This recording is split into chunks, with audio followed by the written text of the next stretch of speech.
والدین کی قبر کی زیارت کرنے کا کتنا بڑا فائدہ ہے۔ حضرت ابو ہریرہ رضی اللہ تعالی عنہ بیان کرتے ہیں، رسول اللہ صلی اللہ علیہ وسلم نے ارشاد فرمایا، جو شخص ہر جمعے کو والدین کی یا ان میں سے کسی ایک کی قبر کی زیارت کرتا ہے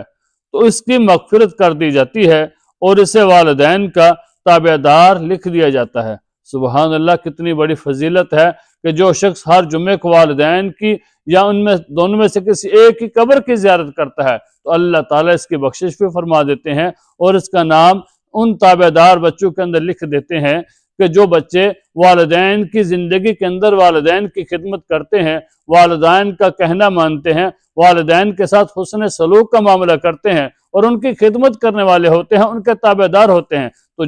جو بندہ ہر جمعے کو والدین کی یا ان میں سے کسی ایک کی قبر کی زیارت کرتا ہے تو اللہ تعالیٰ اس کی مغفرت بھی فرما دیتے ہیں اور اس کا تابع دار بچوں کے اندر نام بھی لکھ دیتے ہیں۔ تو ہمیں چاہیے کہ ہر جمعے کو اپنے والدین کی قبر کی زیارت کرنی چاہیے اور والدین کے لیے بخشش کی دعا کرتے رہنا چاہیے۔ دیکھیں دوستو کہ والدین ہمارے لیے اپنی زندگی کے اندر ہماری کتنی خدمت کرتے ہیں، ہمارے لیے کتنی تکلیفیں برداشت کرتے ہیں، ہمارے لیے کتنی مصیبتیں اور لوگوں کی باتیں سنتے ہیں، ہمارے لیے کتنی وہ ہارڈ ورک کرتے ہیں، ہمارے لیے کتنی محنت کرتے ہیں کہ ہماری اولاد جو ہے وہ کامیاب ہو جائے، ہماری اولاد کو کوئی دکھ نہ دیکھنا پڑے، ہماری اولاد کو کوئی مصیبت نہ آئے، کوئی پریشانی نہ ہو، تو ساری پریشانیاں ساری مصیبتیں خود اٹھاتے رہتے ہیں کہ والدین جو ہے وہ ہماری خدمت کرتے ہیں کہ تاکہ ہماری اولاد کو کوئی پریشانی نہ ہو، کوئی مصیبت نہ پہنچے۔ تو جب وہ اس دنیا سے چلے جاتے ہیں تو پھر ہمارا حق بنتا ہے، ہمارا فرض بنتا ہے